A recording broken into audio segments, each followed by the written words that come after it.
सत्सङ्गत्वे निस्सङ्गत्वं निस्सङ्गत्वे निर्मोहत्वं निर्मोहत्वे निश्चलतत्वं निश्चलतत्वे जीवन्मुक्तिः पुनरपि जननं पुनरपि मरणं पुनरपि जननी जठरे शयनम् इह संसारे बहुदुस्तारे कृपया पारे पाहि मुरा।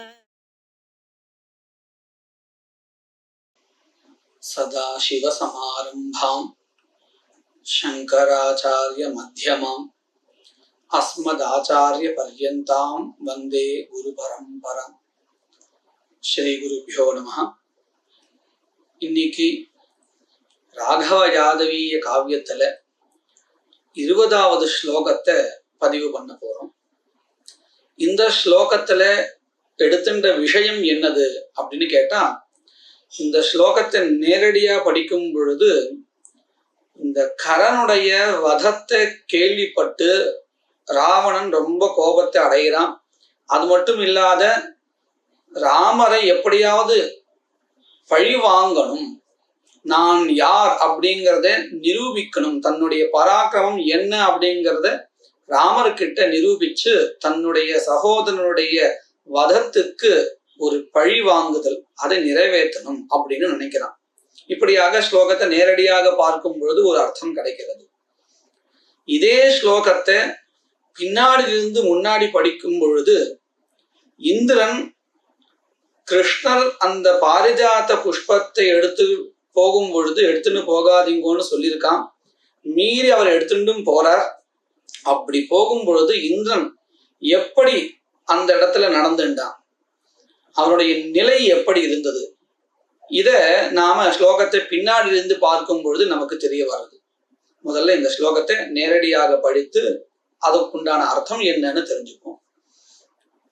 ஹத பாபசயே ஹேயோ லங்கேஷோ யம சாரதீஹி ராஜிராவிரதே ராபோ ஹாஹாஹங்கிரஹ மாரகஹ. இப்போ இந்த ஸ்லோகத்தினுடைய பதச்சேதம். ஹத பாபசயே ஹேயஹ லங்கேஷஹ அயம் அசாரதீஹி ராஜி ராவிரதே ராபஹ ஹாஹ அஹங்கிரஹம் ஆரகஹ. இப்போ இந்த ஸ்லோகத்தினுடைய யோஜனா, அதாவது அன்வயா. ஹாஹா ராவிரதே ராபஹ கஹ அசாரதீஹி ஹேயஹ அயம் லங்கேஷஹ ஹத பாபசயே ராஜி அஹம் கிரஹம் ஆர. எடுத்த உடனே இதுல முதல் பதம் ஹா ஹா, ஒரு ஆச்சரியத்துல அல்லது ஒரு துக்கத்துல, இப்படி ஒரு சங்கல்பம் செய்கிறானே ராவணன் அப்படின்னு ஆச்சரியத்தில் எடுத்துக்கலாம். அல்லது தான் ராமரோட சண்டை போடுறதுக்கு பழி வாங்குறதுக்கு தயாராயிட்டானே, அவனுடைய நிலை என்ன ஆயிடும் அப்படின்னு ஒரு பశ్చాத்தாபத்திலையும் துக்கத்திலையும் ஹாஹான்னு எடுத்துக்கலாம். எப்படி அர்த்தம் பண்ணாலும் இந்த பதத்துக்கு அது தகுந்ததாதான் இருக்கும். இதுல முதல்ல ராவணனுடைய அந்த நிலையை சொல்லக்கூடியதான சில பதங்கள், அதாவது விசேஷணமாக வரக்கூடியதான சில பதங்கள். முதல்ல முதல் பதம் ராவிரதே ராபஹா அப்படின்னு ஒரு பதம். இதுல நாம இந்த பதத்தை புரிஞ்சுக்கிறதுக்கு அதை நாம மூணா பிரிக்கலாம். முதல்ல ரா அப்படின்னு ஒரு எழுத்து, அதுக்கப்புறம் அவிரத, அப்புறம் ஈராபஹா, அதையும் நம்ம ரெண்டா பிரிக்கலாம், ஈரா பஹா அப்படின்னு. இதுக்கு என்ன அர்த்தம்? முதல்ல அவிரதம்னு ஒரு பதத்தை பிரிச்சுட்டோம். அவிரதம்னா சந்ததம், எப்பொழுதும். எப்பொழுதும் என்ன பண்றான் அப்படின்னு கேட்டா ஈராம் பிபதி. ஈரா அப்படின்னா சுரா, அதாவது போதையை தரக்கூடியதான அந்த ஒரு வஸ்து. அந்த வஸ்துவை அவன் என்ன பண்றான்? பிபதி பிபதி பஹா, அவிரதம் சுராம் மத்யம் பிபதி இது அவிரதேராபஹா. முதல்ல ஒரு எழுத்து இருக்கு ரா அப்படின்னு. அவன் எப்பேற்பட்டவன்? அத்தியந்தம் உக்ரஹா தீக்ஷ்ணஹா. ரா அப்படின்னா தீக்ஷ்ணஹா அப்படின்னு அர்த்தம். மிகவும் உக்ரமானவன், அதாவது சீக்கிரமாகவே கோபத்துக்கு வசப்பட்டுடுவான். அதனாலதானே இப்போ இப்படி ஒரு சங்கல்பம் பண்ண போறான், ராமரை நான் பழி வாங்குவேன் அப்படின்னு.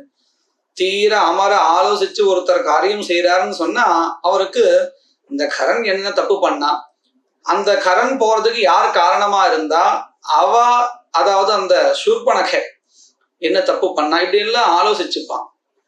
இப்படி எல்லாம் ஆலோசிக்கலைங்கிறதுனாலே தெரிகிறது கோபத்துக்கு சீக்கிரமா வசப்பட்டுடுவான் இந்த ராவணன் அப்படிங்கிறது நமக்கு தெரிகிறது. அதனாலதான் உக்ரஹா தீக்ஷ்ணஹா, மிகவும் உக்ரமானவன். தவிர எப்பொழுதும் சாதாரணமா இந்த தீக்ஷணமா உக்ரமா இருக்கிறதே நமக்கு என்னத்தை கொடுக்கும்? ஒரு விவேகத்தை நமக்கு நம்மிடந்து அழிச்சிடும். தவிர இது எப்படி இருக்கான்னு நிலை வேற. அவிரதம் சந்ததம், எப்பொழுதும் இராம் பிபதி சுராம் பிபதி. அப்ப சொல்லணுமா அவனுக்கு இப்பேற்பட்டவனாக இருக்கிறான் இந்த ராவணன். ராவிரதே ராபஹா. அது மட்டும் இல்லை, கஹா கோரமானவன், பயங்கரமானவன். அசாரதீஹி, சாரம் சொன்னா ரொம்ப சத்துள்ள ஒரு வஸ்துன்னு அர்த்தம். தீஹின்னு சொன்னா புத்தி. புத்திர் மனிஷா தீஃப் பிரஜான்னு சொல்றோம். தீஹின புத்தி, அதாவது நல்ல ஒரு விவேகத்துடன் கூடிய புத்திய உடையவனை நம்ம எப்படி சொல்லுவோம்? சாரதீஹி, நல்ல ஒரு விவேகின்னு அர்த்தம். ஆனா இங்க ராவணன் எப்படி இருக்கான்? அசாரதீஹி, விவேகமற்றவனாக இருக்கிறான். இதுக்கு இவ்வளவு விசேஷம் மேற்கொண்டு சொல்லிட்டே இருக்கா அப்படின்னு சொன்னா, இவனுக்கு ஏன் இப்படி ஒரு எண்ணம் வந்தது? நாம ராமரை பழி வாங்கணும் அப்படின்லாம் ஏன் எண்ணம் வருது அப்படின்னா, இவ்வளவு ஒரு துர்குணங்களை கொண்டவனாக இருக்கிறான். அசாரதீஹி, அது மட்டும் இல்லை, ஹே யஹா குத்ஸ்யஹான்னு அர்த்தம். மதிக்கத்தகுந்தவன் அல்ல. யார் அவன்? அயம் லங்கேஷா, அயம் இந்த, லங்கேஷா லங்காதிபதி. யாரு? ராவணஹா. சரி, இந்த ராவணன் என்ன செய்தான் அப்படின்னு சொன்னா, ஹத பாபச்சயே. ஹத பாபச்சயேன்னு இருக்கு. இதுல நாம மூணா பிரிச்சுக்கலாம். ஹதன்னா நாசம் செய்யப்பட்ட, யாரு நாசமானார்கள்? பாபிகள், அதாவது கரண் முதலிய துஷ்டர்கள். ஹத பாப சயா, சயஹான சமூகான்னு அர்த்தம், ஒரு கூட்டம். அதாவது பாபம் செய்கின்ற துஷ்ட கூட்டம், கரண் முதலிய துஷ்டர்களுடைய கூட்டம். அந்த கூட்டத்தை ராமர் நாசம் செய்து விட்டார். அப்போ இந்த கூட்டம் எப்படிப்பட்டதா இருக்கு? நாசமடைந்த பாபம் செய்தவர்களுடைய கூட்டமா இருக்கு. இப்படி இருக்கையில் அப்படின்னு நம்ம 7ஆம் வேற்றுமையில இதை சொல்லுவோம். சப்தமி விபக்தின்னு சொல்லுவோம், சதி சப்தமி. இவ்வாறாக நடந்து இருக்கையில் ஹத பாபச்சயே என்ன பண்ணினார் இவர்? தஸ்மின் ராஜி, ராஜின்னு சொன்னா ராஜாவின் இடத்தில், அதாவது ராமச்சந்திரன் இடத்தில், அவரிடத்தில் என்ன பண்ணினான்? அகம் கிரகம் ஆஹ. அகங்கிரகம் என்னது? அகம் புத்தி, நான் யார், எப்பேற்பட்டவன், அவரை எப்படியாவது பழி வாங்கி நான் எப்பேற்பட்ட பராக்கிரமி என்பதை நிரூபிப்பேன் அப்படிங்கிற ஒரு அகம் புத்தி. அந்த புத்தியை பிராப அடைந்தார். ஆரன் சொன்னா பிராப அடைந்தார். யாரு? ராவணன். இப்படியாக ஸ்லோகத்தை நேரடியாக படிக்கும் பொழுது ராவணன் எப்பேற்பட்டவன், அவனுடைய நிலை இப்போ எப்படி இருக்கு அப்படிங்கிறதாக ரொம்ப அழகா சொல்லியிருக்கார். இதே ஸ்லோகத்தை நாம பின்னாடியிலிருந்து முன்னாடி படிக்கும் பொழுது என்ன அர்த்தம் வருது அப்படிங்கிறத ஸ்லோகத்தை படிச்சு நம்ம தெரிஞ்சுக்கலாம். முதல்ல ஸ்லோகம் எப்படி இருக்குன்னு படிக்கலாம். घोरमाहग्रहं हाहा पोराते रविराजिराः धीरसामयशोकेलं यो हेये च पपातः. இப்போ இந்த ஸ்லோகத்தினுடைய பதச்சேதா. घोरम ஆஹ கிரகம் ஹாஹா பஹ ஆராதேஹ ரவிராஜிராஹ धीरसामयशोके अलं यः हेये च पपातः. இப்போ இந்த ஸ்லோகத்தினுடைய யோஜனா அன்வயா ரவிராஜிராஹ யஹ ஹாஹா பஹ ஹேயே தீர சாமய சோகே ஹ அலம் பபாத கோரம் ச அராதேஹே கிரகம் ஆஹா. இப்போ இந்த ஸ்லோகத்துல ஒவ்வொரு பதமா எடுத்துன்னு நம்ம அர்த்தம் பார்க்க போறோம். முதல்ல ரவிராஜிராஹ அப்படின்னு ஒரு பதம். இந்த ரவிராஜிராஹ ஹாஹா பஹா இதெல்லாம் இந்திரனுக்கு விசேஷணமா இருக்கு. இந்த இந்திரன் எப்பேற்பட்டவன், சாமானியன் இல்லை, அதை சொல்றதுக்காக தான் இந்த ரவிராஜிராஹா அப்படின்னு ஒரு பதம். என்ன அர்த்தம் அதுக்கு அப்படின்னு கேட்டா, ரவிஹின்னு நமக்கு தெரியும், சூரியன் அப்படின்னு அர்த்தம். ராஜிஹி அப்படின்னு சொன்னா பிரகாஷா தீப்திஹின்னு அர்த்தம், சோபா. அதாவது சூரியனை போன்ற பிரகாசம். ரவிராஜிஹி எப்பேற்பட்டதா இருக்கும் அப்படின்னு சொன்னா, ரொம்ப தங்கம் போல மின்னுகின்றதா இருக்கும். சூரியனுடைய ஒரு கிரணங்கள் எந்த வர்ணத்தில் இருக்கும்னு சொன்னா சுவர்ணம் போல ரொம்ப மினுமினுப்பா இருக்கும். இப்பேற்பட்டதான ஒரு ஆபரணங்களை கொண்டவன். ரவிரிவ சூரியஹா இவ ஆஜிஹி அப்படின்னா தீப்திஹி. அந்த தீப்திஹிங்கிறது எதுக்கு விசேஷனம்? பிரகாஷா அப்படிங்கிறது அந்த சுவர்ண பூஷணங்களுக்கு, இந்திரன் தரிச்சுண்டு இருக்கக்கூடியதான சுவர்ண பூஷணங்கள் இருக்கு இல்லையா, அலங்கார வஸ்துக்கள், அதற்கு விசேஷனம். அப்பேற்பட்டதான பூஷணங்களை அணிகலனை கொண்டவன் யாரு அப்படின்னு சொன்னா இந்த இந்திரன் அப்படின்னு தெரியாது. அல்லது நாம இதுல நேரடியாவே அர்த்தம் சொல்லதா இருந்தால் ரவிரிவ சூரியனை போன்ற பிரகாஷா அப்படின்னு சொன்ன அர்த்தம், அதுவே சுவர்ணம் போன்ற இருக்கின்றதான ஒரு வர்ணம், அதை போல பிரகாசிக்கக்கூடிய இந்திரன் இப்படின்னு நம்ம அர்த்தம் பண்ணலாம். அதாவது நேரடியாக இந்திரனுக்கே சுவர்ணம் போன்ற தேகத்தை கொண்டவன் அப்படின்னு நாம இந்த இடத்துல அன்வயப்படுத்தலாம். இப்பேற்பட்டவன் யஹா எவன் ஒருவன், ஹாஹா பஹா.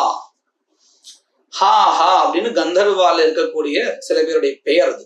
ஹாஹா ஹூஹூச்சைவமாத்யாஹ கந்தர்வாஸ்திரிதிகூகசாம் அப்படின்னு அமரத்தை நம்ம பார்க்கிறோம்.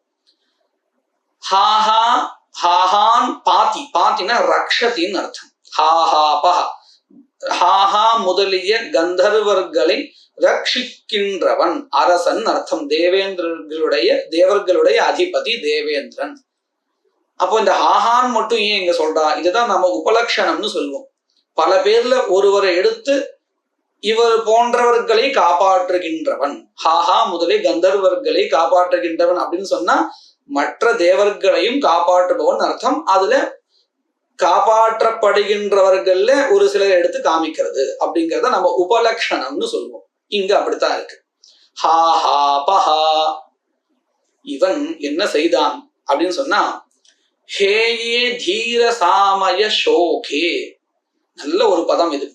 ஹேயஹான்னு சொன்னா முன்னாடி நம்ம பார்த்தோம் குத்ஸ்யம்னு அர்த்தம், அதாவது அது நிந்திக்க தகுந்தது.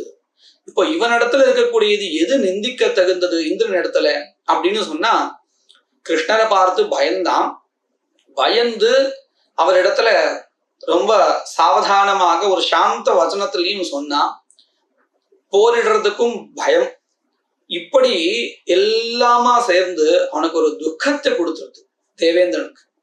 இப்போ அந்த தேவேந்திரன் ரொம்ப ஒரு துக்கத்திலே இருக்கான்.